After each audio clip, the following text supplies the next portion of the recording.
بسم اللہ الرحمن الرحیم۔ صحیح بخاری حدیث نمبر 318۔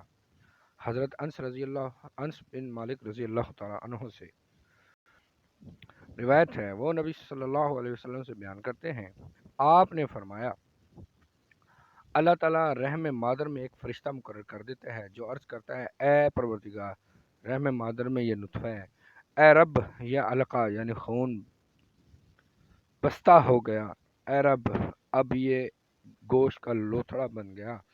پھر جب اللہ تعالیٰ اس کی خلقت کو مکمل کر دینا چاہتا ہے تو فرشتہ کہتا ہے، مذکر یا مؤنث، بدبخت یا نیک، پھر اس کا رزق اور عمر کس قدر ہے، یہ تمام باتیں فرشتے کی طرف سے رحم مادر ہی میں لکھ دی جاتی ہیں۔ صحیح بخاری حدیث نمبر 318۔ صحیح بخاری حدیث نمبر 318۔